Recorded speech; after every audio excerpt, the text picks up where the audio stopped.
সুপ্রিয় শিক্ষার্থী বন্ধুরা, তোমাদের সবাইকে ই শিক্ষা চ্যানেলের পক্ষ থেকে স্বাগত। আমি সুজন চন্দ্র দে তোমাদের সামনে উপস্থিত হয়েছি পদার্থবিজ্ঞানের বল অধ্যায়ের চতুর্থ পর্ব নিয়ে। তাহলে চলো কথা না বাড়িয়ে মূল আলোচনায় চলে আসি। শিক্ষার্থী বন্ধুরা, তোমরা সবাই কম বেশি ফুটবল খেলেছো। ফুটবল খেলায় যখন একটি ফুটবলের উপর আমরা বল প্রয়োগ করি বা এর উপর যখন আমরা লাথি দিই তখন কি ঘটে, চলো ঘটনাটি দেখে নেওয়া যাক। তো তোমরা দেখতে পাচ্ছ একটি বালক ফুটবলটির উপর বল প্রয়োগ করলো এবং দেখা গেল যে ফুটবলটি গতিশীল হলো এবং কিছু দূর যাওয়ার পর এই ফুটবলটি থেমে গেল। অর্থাৎ আমরা বলতে পারি যে বল প্রয়োগ করায় যে কোনো বস্তু বা ফুটবল গতিশীল হয় এবং কিছু দূর যাওয়ার পর সে থেমে যায়। তো এক্ষেত্রে তোমরা কি পারবে এই যে ঘটনাটি ব্যাখ্যা করতে যে ফুটবলটি কেন থামলো? চলো ঘটনাটি একটু ব্যাখ্যা করা যাক যে ফুটবলটি কেন থেমে গেল। তো শিক্ষার্থী বন্ধুরা, আমরা যেখানে ফুটবল খেলি যে মাধ্যমে খেলি সেই মাধ্যমটা হচ্ছে কি বায়ু মাধ্যম এবং এই বাতাসের বাধা আছে এখানে, এবং যে ফুটবলটি গতিশীল হলো ভূমির মধ্য দিয়ে, এক্ষেত্রে কিন্তু ভূমিতলের সাথে ফুটবলটির একটি সংঘর্ষ হলো বা একটি ঘর্ষণ হলো এবং এই ঘর্ষণের কারণে কিন্তু ফুটবলটি থেমে গেল। অর্থাৎ আমরা বলতে পারি যে বাতাসের বাধা এবং ভূমিতলের সৃষ্ট ঘর্ষণের কারণে ফুটবলটি থেমে গেল। তাহলে শিক্ষার্থী বন্ধুরা বলো তো যে আমাদের আজকের পাঠ কি হতে পারে? হ্যাঁ শিক্ষার্থী বন্ধুরা, আমাদের আজকের পাঠ হচ্ছে ঘর্ষণ বল। অর্থাৎ আমরা এই ভিডিওতে ঘর্ষণ বল কি এবং তার সুবিধা বা অসুবিধা কি এবং তার প্রকারভেদ নিয়ে আলোচনা করব। এবার আসি ঘর্ষণ বলে। তো শিক্ষার্থী বন্ধুরা, তোমরা দেখতে পাচ্ছ একটি বাস একটি সড়কের উপর দিয়ে গতিশীল।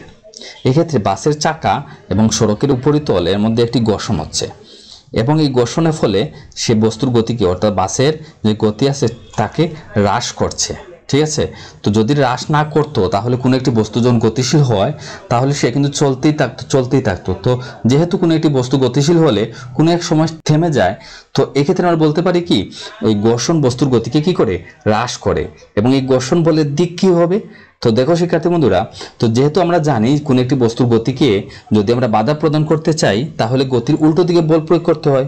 তাহলে আমরা বলতে পারি যে ঘর্ষণ বস্তুর গতির উল্টো দিকে ক্রিয়া করে। সো এই ক্ষেত্রে আমরা ঘর্ষণ বলকে এভাবে সংজ্ঞায়িত করতে পারি, একটি বস্তু যখন অন্য একটি বস্তুর সংস্পর্শে থেকে একে অপরের উপর দিয়ে চলতে থাকে তখন বস্তুদ্বয়ের স্পর্শতলে গতির বিরুদ্ধে একটি বাধার উৎপত্তি হয়। এই বাধাকে ঘর্ষণ বলে। এই ঘর্ষণ বল সর্বদা গতির বিপরীত দিকে ক্রিয়া করে বস্তুর গতিকে বাধা প্রদান করে। এবার চলে যাব ঘর্ষণ বলের প্রকারভেদে। তো শিক্ষার্থী বন্ধুরা, ঘর্ষণ বলের প্রকারভেদ হচ্ছে 4 ধরনের। প্রথমত হচ্ছে স্থিতি ঘর্ষণ, দ্বিতীয়ত হচ্ছে পিছলানো ঘর্ষণ, তৃতীয়ত হচ্ছে আবর্ত ঘর্ষণ এবং চতুর্থত হচ্ছে কি প্রবাহী ঘর্ষণ। এ পর্যায়ে আমরা আলোচনা করব স্থিতি ঘর্ষণ নিয়ে। তো দেখো শিক্ষার্থী বন্ধুরা, একটি বালক একটি বাক্সকে কি করছে, ধাক্কা দিচ্ছে বা বল প্রয়োগ করছে। তো এক্ষেত্রে দেখো বল প্রয়োগ করার ফলেও বাক্সটির গতির কোনো পরিবর্তন হয়নি, অর্থাৎ এই বাক্সটি স্থিরই রয়েছে। তাহলে এক্ষেত্রে বাক্সের নিচের তল এবং ভূমিতল এদের মধ্যে একটি ঘর্ষণ হচ্ছে। তো এই ধরনের ঘর্ষণকে আমরা বলি কি স্থিতি ঘর্ষণ। তাহলে স্থিতি ঘর্ষণের শর্ত হচ্ছে কি বস্তুটি স্থির থাকতে হবে। তো স্থিতি ঘর্ষণকে আমরা এইভাবে সংজ্ঞায়িত করতে পারি, দুইটি তলের একটি অপরটির সাপেক্ষে গতিশীল না হলে এদের মধ্যে যে ঘর্ষণ সৃষ্টি হয় তাকে স্থিতি ঘর্ষণ বলে। তাহলে আমরা বলতে পারি যে স্থিতি ঘর্ষণের মূল শর্তই হচ্ছে কি যে তল দুটো কি হতে হবে, স্থির থাকতে হবে, অর্থাৎ গতিশীল হলে হবে না। তাহলে স্থির থাকলে তাদের মধ্যে যে ঘর্ষণ থাকে, তো এই ঘর্ষণকে আমরা কি বলি, স্থিতি ঘর্ষণ বলি। এবার আমরা আলোচনা করব পিছলানো ঘর্ষণ নিয়ে। তো তোমরা অবশ্যই বিভিন্ন পার্কে এই ধরনের গেম খেলেছো যে স্লাইডিং গেম। তো এক্ষেত্রে দেখো বালকটি স্লাইডিং এর যে উপরিতল আছে এর মধ্য দিয়ে এসে পিছলিয়ে পড়ছে। তো এক্ষেত্রে যে একটা ঘর্ষণের যে সৃষ্টি হয়েছে এই ঘর্ষণকে আমরা বলি কি পিছলানো ঘর্ষণ। অর্থাৎ কোনো একটি বস্তু যখন পিছলিয়ে গতিশীল হয় বা পিছলিয়ে চলে তখন যে ঘর্ষণ হয় তাকে আমরা বলি পিছলানো ঘর্ষণ। এবং এই পিছলানো ঘর্ষণকে আমরা এইভাবে সংজ্ঞায়িত করতে পারি, যখন একটি বস্তু অন্য একটি বস্তুর বা তলের উপর দিয়ে পিছলিয়ে পড়ে তখন যে ঘর্ষণের সৃষ্টি হয় তাকে পিছলানো ঘর্ষণ বলে। তো এবার আমরা চলে যাব আবর্ত ঘর্ষণে। তো আবর্ত এই শব্দটি বলতে আমরা কি বুঝি, দেখো ঘূর্ণায়মান। তো এই ক্ষেত্রে দেখো একটি বালক সাইকেল চালিয়ে যাচ্ছে, এক্ষেত্রে সাইকেলের চাকা কিন্তু ঘূর্ণায়মান আছে। এক্ষেত্রে সাইকেলের চাকা এবং সড়কের যে উপরিতল বা ভূমির উপরিতল এদের মধ্যে যে ঘর্ষণ হয় তাকে আবর্ত ঘর্ষণ বলে। অর্থাৎ আমরা বলতে পারি যে আবর্ত ঘর্ষণের মূল সংজ্ঞাটি হচ্ছে কি, যে বস্তুটি গতিশীল তাকে কি করতে হবে, ঘূর্ণায়মান থাকতে হবে। তো আবর্ত ঘর্ষণকে আমরা এইভাবে সংজ্ঞায়িত করতে পারি, যখন একটি বস্তু অন্য একটি বস্তুর বা তলের উপর দিয়ে গড়িয়ে চলে তখন ওই বস্তুর গতির বিরুদ্ধে যে ঘর্ষণের সৃষ্টি হয় তাকে আবর্ত ঘর্ষণ বলে। এক্ষেত্রে আমরা বলতে পারি যে আবর্ত ঘর্ষণের মূল শর্তটি হচ্ছে কি, বস্তুটি গড়িয়ে চলতে হবে বা ঘূর্ণায়মান থাকতে হবে। তো এবার আমরা চলে যাব প্রবাহী ঘর্ষণে। তো প্রবাহী এই শব্দটি তোমরা হয়তো অনেকেই শুনেছো যে প্রবাহী কি, প্রবাহী হচ্ছে সেই সকল পদার্থ যে সকল পদার্থ প্রবাহিত হতে পারে। এবং আমরা জানি যে প্রবাহিত হতে পারে দুটি বস্তু, একটি হচ্ছে কি তরল পদার্থ আর একটি হচ্ছে বায়বীয় পদার্থ। তাহলে এই প্রবাহী পদার্থের মধ্যে অর্থাৎ তরল বা বায়বীয় পদার্থের মধ্যে যখন কোনো একটি বস্তু গতিশীল থাকে তখন যে ঘর্ষণ হয় তাকে প্রবাহী ঘর্ষণ বলে। তো এক্ষেত্রে দেখো শিক্ষার্থী বন্ধুরা, একটি বালক প্যারাশুট দিয়ে নিচে নামছে। তো এক্ষেত্রে দেখো বালকটি যে মাধ্যমের মধ্য দিয়ে নামছে সেই মাধ্যমটা হচ্ছে কি, বায়ু মাধ্যম। বায়ু একটি প্রবাহী পদার্থ এবং এক্ষেত্রে বায়ুর কণাগুলোর সাথে এই প্যারাশুটের একটি ঘর্ষণ হচ্ছে। তো এই ধরনের ঘর্ষণ হচ্ছে কি, প্রবাহী ঘর্ষণ। সো এই ক্ষেত্রে আমরা প্রবাহী ঘর্ষণকে এভাবে সংজ্ঞায়িত করতে পারি, যখন একটি বস্তু তরল বা বায়বীয় পদার্থের মধ্যে গতিশীল থাকে তখন ওই গতির বিরুদ্ধে যে ঘর্ষণের সৃষ্টি হয় তাকে প্রবাহী ঘর্ষণ বলে। অর্থাৎ প্রবাহী ঘর্ষণের মূল শর্তটি হচ্ছে যে বস্তুটি গতিশীল ওই বস্তুটি অবশ্যই কি থাকতে হবে, তরল বা বায়বীয় পদার্থের মধ্যে গতিশীল থাকতে হবে। তো এক্ষেত্রে প্রবাহী ঘর্ষণের অনেক উদাহরণ আছে, যেমন নদীতে আমরা যে সাঁতার কাটি সেটা কিন্তু তরল পদার্থ। এক্ষেত্রে তরল পদার্থের মধ্যে যে ঘর্ষণ আমরা জানি কি, প্রবাহী ঘর্ষণ। তাহলে নদীর মধ্যে সাঁতার কাটা সেটাও কি, প্রবাহী ঘর্ষণ। আবার হতে পারে নদীর মধ্য দিয়ে যখন জাহাজ চলে তখনও কি এটি ঘর্ষণ হয়, এবং যেহেতু এটি তরল পদার্থের মধ্যে ঘর্ষণ হচ্ছে কাজে এটিও কি, প্রবাহী ঘর্ষণ। তো এবার আমরা চলে যাব ঘর্ষণের সুবিধা এবং অসুবিধায় চলে যাব। তো দেখো ঘর্ষণ না থাকলে কি অসুবিধা হতো এবং ঘর্ষণ থাকলে কি সুবিধা হয় সেটা আমরা একটু দেখি। ঘর্ষণের ফলে আমরা কোনো বস্তুকে হাতে ধরে রাখতে পারি, ঘর্ষণ না থাকলে বস্তুটি হাত থেকে পিছলে পড়ে যেত। অর্থাৎ এই ঘর্ষণ আছে বলেই আমরা কি করতে পারি, কোনো একটি বস্তুকে হাত দিয়ে ধরে রাখতে পারি, এবং এই ঘর্ষণ না থাকলে কি হতো, বস্তুটি হাত থেকে পিছলে পড়ে যেত।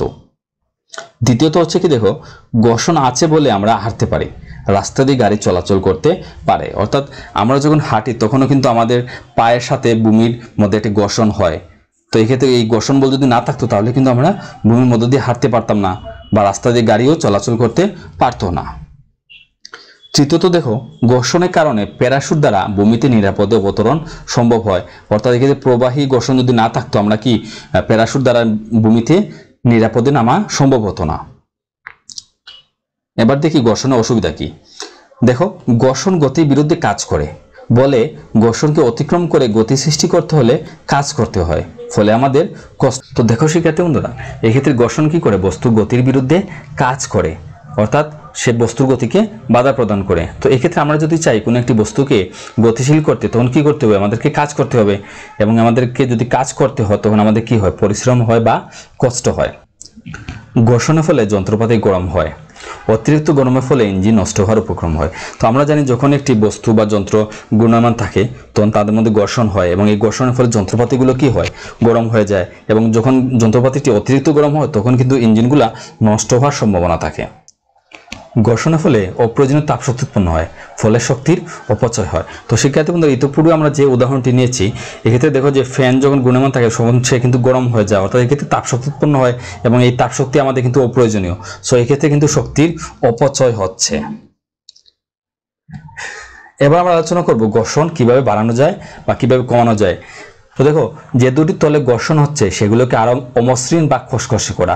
অর্থাৎ যে তলের মধ্যে ঘর্ষণ হচ্ছে ওই তলটিকে যদি আমরা অমসৃণ বা খসখসে করে দিই তখন কিন্তু ঘর্ষণের মান বৃদ্ধি পাবে। তরল বা বায়বীয় পদার্থের ঘনত্ব বাড়ে না, অর্থাৎ যে মাধ্যমটিতে ঘর্ষণ করছে ওই মাধ্যমের ঘনত্ব যদি আমরা বাড়িয়ে নিই তখনও কিন্তু কি হবে, ঘর্ষণের মান বৃদ্ধি পাবে। ঘর্ষণরত তল দুটির গতিকে কমিয়ে দেওয়া অথবা স্থির করে দেওয়া। অর্থাৎ যে তলে ঘর্ষণ ঘটছে ওই তলের গতিকে যদি আমরা কমিয়ে দিতে পারি বা স্থির করতে পারি তাহলে কি হবে, ঘর্ষণের মান বৃদ্ধি পাবে। কারণ হচ্ছে কি যে স্থিতি ঘর্ষণের মান কি হয়, সবচেয়ে বেশি হয়। তো যেহেতু আমরা বস্তুর গতিকে স্থির করে দিচ্ছি বা এর গতিকে কমিয়ে দিচ্ছি, তাহলে এক্ষেত্রে কি হবে, ঘর্ষণের মান বৃদ্ধি পাবে। এরপর দেখো, ঘর্ষণরত তল দুটির মাঝে খাস কাটা বা ডেউ খেলানো। অর্থাৎ যে তলে ঘর্ষণ ঘটছে সেই তলের উপর যদি আমরা এইভাবে এই খাস কাটা, ঠিক আছে, এই যে করাতের মতো যদি খাস কাটা করি, তখন এই তলটি কি হবে, অনেক বেশি অমসৃণ হয়ে যাবে। অর্থাৎ এক্ষেত্রে তলটি কি করবে, এর উপরে যে বস্তুটি গতিশীল তাকে কি করবে, আরো চেপে ধরবে। অর্থাৎ এক্ষেত্রে ঘর্ষণের মান আরো বেশি বৃদ্ধি পাবে।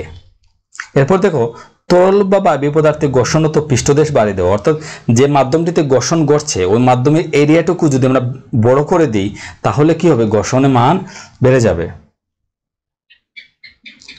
এরপর দেখো, ঘর্ষণ কমানোর উপায়। ঘর্ষণ বাড়ানোর উপায় আমরা যেভাবে পড়েছি, ঘর্ষণ কমানোর উপায় হবে কি তার ঠিক উল্টো। অর্থাৎ যে দুটি তলে ঘর্ষণ হচ্ছে সেগুলোকে যদি আমরা অমসৃণ করি তখন কি হবে, ঘর্ষণ মান বৃদ্ধি পাবে, এবং আমরা যদি মসৃণ করে দিই তখন কি হবে, ঘর্ষণের মান হ্রাস পেয়ে যাবে। এরপর দেখো, ঘর্ষণরত তল দুটি গতিকে বৃদ্ধি করা। এটুকু আমরা দেখেছি যে যে তলের মধ্যে ঘর্ষণ হচ্ছে ওই তলকে যদি আমরা স্থির করতে পারি তখন স্থিতি ঘর্ষণ ক্রিয়া করবে, এক্ষেত্রে ঘর্ষণের মান বেড়ে যাবে। তো এক্ষেত্রে যদি আমরা গতিকে বৃদ্ধি করে দিই তাহলে এক্ষেত্রে কি হবে, ঘর্ষণের মান কমে যাবে। তরল বা বায়বীয় পদার্থে ঘর্ষণরত পৃষ্ঠদেশ কমে দেওয়া। অর্থাৎ যে মাধ্যমটিতে ঘর্ষণ ঘটছে ওই মাধ্যমের এরিয়াটুকু বা জায়গাটুকু যদি আমরা কমিয়ে দিই তখন কি হবে, ঘর্ষণের মান হ্রাস পাবে। ঘর্ষণরত তল দুটির মাঝে লুব্রিক্যান্ট কি, যেগুলো কোনো একটি তলকে পিচ্ছিল করে দেয়, যেমন তেল, মোবিল, গ্রিজ। তো এগুলো কি করা, ব্যবহার করা। অর্থাৎ যে তলের মধ্যে ঘর্ষণ করছে ওই তলের সাথে যদি আমরা তেল বা মোবিল বা গ্রিজ ব্যবহার করি তখন কি হবে, তখন ওই তলটি পিচ্ছিল হয়ে যাবে। এক্ষেত্রে বস্তুটির মধ্যে যে ঘর্ষণ ক্রিয়া করবে সেটি হচ্ছে কি পিছলানো ঘর্ষণ, এবং পিছলানো ঘর্ষণের মান কি স্থিতি ঘর্ষণ থেকে কম। অর্থাৎ এই ক্ষেত্রে কি হবে, ঘর্ষণের মান হ্রাস পেয়ে যাবে। এরপর হচ্ছে কি দেখো, ঘর্ষণরত বস্তুতে চাকা ব্যবহার করে ঘর্ষণ কমানো যায়। অর্থাৎ এক্ষেত্রে যে বস্তুর মধ্যে ঘর্ষণ ঘটছে এক্ষেত্রে যদি আমরা ওই বস্তুর মধ্যে চাকা ব্যবহার করি তখন কি হবে, আবর্ত ঘর্ষণ ক্রিয়া করবে, এবং এক্ষেত্রে আবর্ত ঘর্ষণের মানটাও কি স্থিতি ঘর্ষণ থেকে সবচেয়ে কম হবে। তো শিক্ষার্থী বন্ধুরা, এবার শুরু হচ্ছে 3টি প্রশ্ন 1 মিনিট। অর্থাৎ তোমাদেরকে 3টি প্রশ্নের উত্তর দিতে হবে, তোমাদের সময় থাকবে 1 মিনিট। তো প্রশ্নটি চলো দেখে নেওয়া যাক। প্রথম প্রশ্ন, ঘর্ষণ কত প্রকার, 2 প্রকার, 3 প্রকার, 4 প্রকার নাকি 5 প্রকার? দ্বিতীয় প্রশ্ন হচ্ছে দেখো, পুকুরে সাঁতার কাটা কোন ঘর্ষণের উদাহরণ? পুকুরে সাঁতার কাটা কোন ঘর্ষণের উদাহরণ? খ হচ্ছে স্থিতি ঘর্ষণ, খ হচ্ছে পিছলানো ঘর্ষণ, গ হচ্ছে আবর্ত ঘর্ষণ, ঘ হচ্ছে প্রবাহী ঘর্ষণ। তারপরে দেখো তৃতীয় প্রশ্ন, তরল বা বায়বীয় পদার্থের ঘনত্ব হ্রাস পেলে ঘর্ষণ কি হবে? হ্রাস পাবে, বৃদ্ধি পাবে, দ্বিগুণ হয় নাকি সমান থাকে? তো শিক্ষার্থী বন্ধুরা, তোমাদের সময় শুরু হচ্ছে এখন।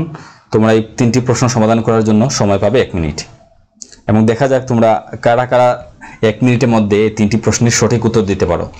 ঘর্ষণ কত প্রকার, 2, 3, 4 নাকি 5? পুকুরে সাঁতার কাটা কোন ঘর্ষণের উদাহরণ? পুকুরে সাঁতার কাটা। 3 নম্বর প্রশ্ন, তরল বা বায়বীয় পদার্থের ঘনত্ব হ্রাস পেলে ঘর্ষণ কি হয়? তরল বা বায়বীয় পদার্থের ঘনত্ব যদি আমরা হ্রাস পাই তখন কি হয়, ঘর্ষণ কি হয়?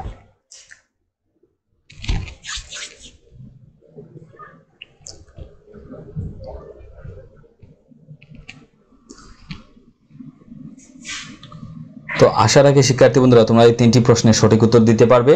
তোমাদের সময় কিন্তু প্রায় শেষ পর্যায়ে। তাহলে এবার চলো আমরা এই প্রশ্নগুলো উত্তর দেখে নেই। 1 নম্বর প্রশ্ন ছিল ঘর্ষণ কত প্রকার? ঘর্ষণ হচ্ছে 4 প্রকার। দ্বিতীয় প্রশ্ন, পুকুরে সাঁতার কাটা কোন ঘর্ষণের উদাহরণ? তো যেহেতু পুকুরের মধ্যে সাঁতার কাটা, পুকুরের মধ্যে পানি থাকে এবং পানি হচ্ছে তরল পদার্থ, এবং তরল পদার্থ হচ্ছে কি প্রবাহী পদার্থ, এই ক্ষেত্রে যে ঘর্ষণ ক্রিয়া করবে সেটা হচ্ছে কি প্রবাহী ঘর্ষণ। তৃতীয় প্রশ্ন ছিল তরল বা বায়বীয় পদার্থের ঘনত্ব হ্রাস পেলে কি হবে? ঘনত্ব যদি হ্রাস পায় তখন ঘর্ষণও কি হয়, হ্রাস পায়। তো এবার শুরু হচ্ছে তোমাদের হোমওয়ার্ক চ্যালেঞ্জ। অর্থাৎ এখানে তোমাদের প্রশ্ন থাকবে 3টি, এই 3টি প্রশ্ন তোমরা বাড়িতে করার চেষ্টা করবে। প্রথম প্রশ্ন দেখে নাও, প্রবাহী ঘর্ষণের 3টি উদাহরণ লিখো। দ্বিতীয় প্রশ্ন, ঘর্ষণ একটি প্রয়োজনীয় উপদ্রব, সপক্ষে যুক্তি দাও। তৃতীয় প্রশ্ন, গতির উপর ঘর্ষণের প্রভাব ব্যাখ্যা করো। এই 3টি প্রশ্ন তোমরা বাড়িতে করার চেষ্টা করবে, এবং আশা রাখি যদি এই ভিডিওটি তোমরা সম্পূর্ণ মনোযোগ সহকারে দেখে থাকো তাহলে এই 3টি প্রশ্নের উত্তর তোমরা করতে পারবে। এবং এই ভিডিও সম্পর্কিত যে কোনো প্রশ্ন তোমরা আমাদেরকে কমেন্ট বক্সের মাধ্যমে জানিয়ে দিও। ভিডিওটি দেখার জন্য তোমাদের সবাইকে ধন্যবাদ।